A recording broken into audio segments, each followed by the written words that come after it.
3, 2, 1.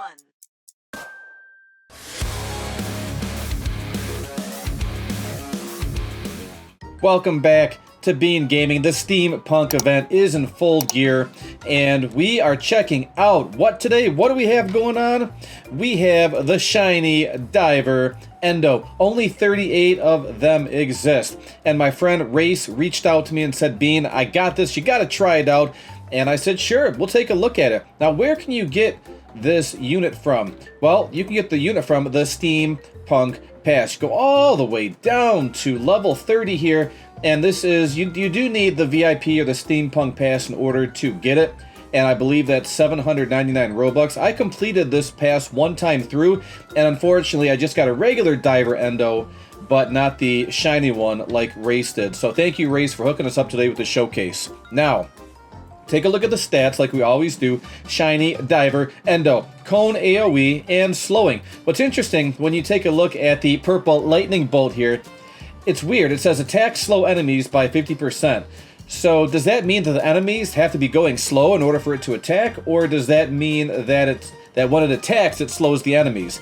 Well, that's what it means. When it attacks the enemies, it slows them by 50%. Really interesting choice of words there. But anyway, take a look at how this unit looks in the box.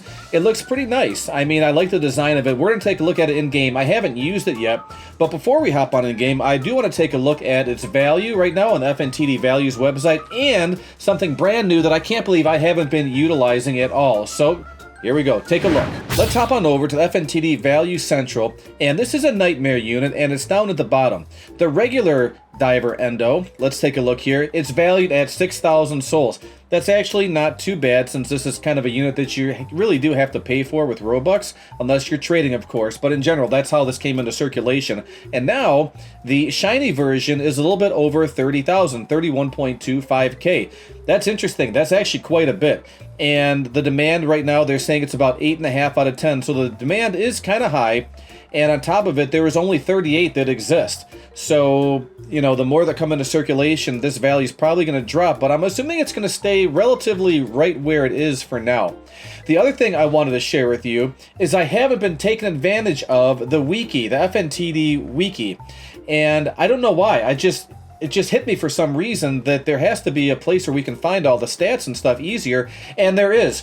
I don't know who put this together, but congratulations to the people that did it. Once again, there's a lot of time and effort and a lot of people that are behind the scenes that put this stuff together, so I want to give them a shout out for doing a really nice job. I've taken a look at it, and they really did do a really nice job. So what's really cool is there's an information section over here. It tells you that it's a Nightmare unit, Cone AoE type, and $15,000 to place.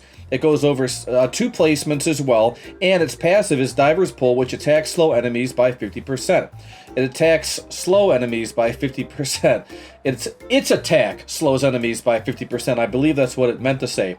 And there's the shiny version, you can click on it as well, and it comes with a nice picture, which is really cool. They did a really nice job of it. The base stats are right, or the overall stats are listed right over here, which is kind of cool. 2 placements. I really like that, because oftentimes when you look at units, you don't know how many placements there are until you get in the game. So really nice job of putting that stat in here as well. And then they give it some rankings. And what I really like, this really helps me. This other stuff over here, it's okay. It's nice to have there. But I like how they have every single level on here, as well as the cost and everything that it does at that particular level. So here's the normal Diver Endo, all these stats, so on and so forth. But you can also click on the shiny, and you can see that the only thing that changes really is the damage. Everything else stays the same. The slowing stays the same, and the cooldown stays the exact same as well. It has a 1.2 cooldown to start, all the way down to 1. And you can see the version history, and then there's some comments underneath here. But overall, this really is like a one-stop shop for people who are interested in getting very detailed information on a bunch of these units. So thank you to the people who put this together. Huge shout out to you. And once again, thank you so much. Let's go back to the lobby. Because I haven't played with this before, I want to play a game with it, and I don't want to put any enchants on it because this is not my unit. So let's go and play. I think we'll do like the second or third game just to see what this thing does. Here we go. We will do game 2. And take a look at the layout of the land. There's multiple entrances with 3 exits. Now, with the second game here, you do get $3,000 for any of the nights or days or whatever they're calling it with Game 2, so that's really nice. And remember, you can also place your units down right away. I'm going to put down my Vengeance Shiny Phone Guy, a couple different spots here, and I need the JOP for the slow. Go ahead and put that down. We're going to pick Hell Mode. You got that 1% chance to get that Corrupted Present. And on top of it, I want to put down the Shiny Eclipse Balor at $850, which we'll be getting right now. There we go. Okay, let's max out this phone guy. Max out this phone guy. Eclipse Balor, hello, and Jar of Pickles, JOP. Now we can actually get down. There we are. Look at that Endo. You only see the top in the little thumbnail, but the rest of them, I mean, there's the Endo, and look at him just swiping. I got to zoom out a little bit, and there's the upgrade. There's the upgrade. Of course, we have the Eclipse Balor doing its work on there, and there's only 2 placements, and here we are. We're going to go ahead and max him out relatively quick here. I wonder if he is going to be able to solo. Let's see how far he can actually get. Diving alone here. 30,000 maxed out. He does cone AoE, remember. And let's take a sneak peek or a little bit closer look at the... Oh, don't get too close. Gonna chop your head off at the Diver Endo. Shiny Diver Endo. Look at him go to work. Let me back on out here to make sure that we are taking care of business wherever we are. Here we go. Okay, good. Yeah, pretty neat. And, you know, I have to say that this event here, it's really good for people who are newer and even mid-game players. Now, if you're a late-game player like myself or a veteran player like myself, you probably just want to collect these units, may never use them again. But, again, if you're a newer player or a mid-game player, some of these units can actually be helpful. So this Diver Endo is actually pretty good, especially if you don't have a JOP on your team. You can get this 50% slowing right away. And now you do have to grind for it, obviously, but at the same time, you know, it's a pretty good unit for having to grind to level 30. It's not overpowered by any stretch of the imagination, but it's still good. I mean, look, we're playing Nightmare mode here, and let me actually get rid of the JOP and see that range actually is kind of rough. Let's put the JOP back on there. So you would want some kind of range booster with this Diver Endo. Otherwise, it's going to be kind of tough. I guess I could put 1 on each side because there are 2 entrances. Maybe I should try that. I don't know if that's a good idea. What the heck? Let's just try it for the heck of it. Here we go. Max him out, and we got to make sure we got these Eclipse Balors on each side. Let's sell, and then let's put him right over here. And let's put another Eclipse Balor for the range, and let's go ahead and sell this JOP.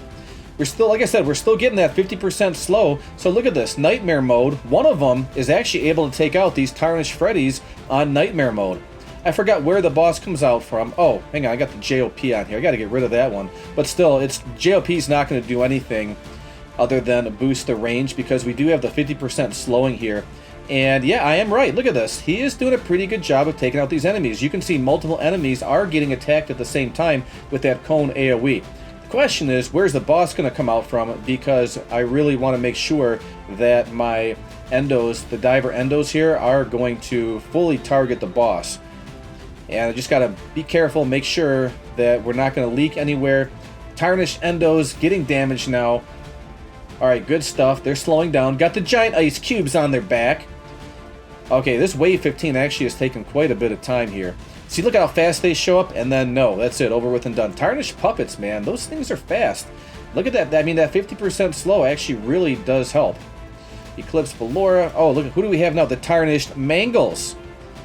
Mangles coming out on each side now. Gosh, this wave 15 is really long for some reason. I don't like that. Look at the cooldown, 0.54. If it was just a 1 second cooldown, we'd be in a little bit of trouble here. But, oh, on that side, quick. Sell and place. There we go. Max out, and let's put some pickles down so that way we can get the range going here. It does not look like we are going to be able to solo if he goes straight. Now, if he turns, we may have a chance. And is he oh, he's not turning, sadly. Oh boy, that's not good. But are we going to be able to win this thing? We might. Look at him just slow. Look at him slow. He's getting down. I think we're going to do it. And yes, we did win. Let's go. How cool is that? Alright, back to the lobby. What did you think of that shiny Diver Endo with no enchant on it at all? Could you imagine if we put Shadow on there, even Puppet's Nightmare, or Withered, definitely Vengeance on there? It would actually be a really, really, really good unit. Nothing overpowered, but still pretty good. Again, if you're a newer to mid-game player, then collect as many units as you can on here. Gonna try and do some openings tomorrow, and then of course the live stream for the Saturday update. Hopefully you can make it there.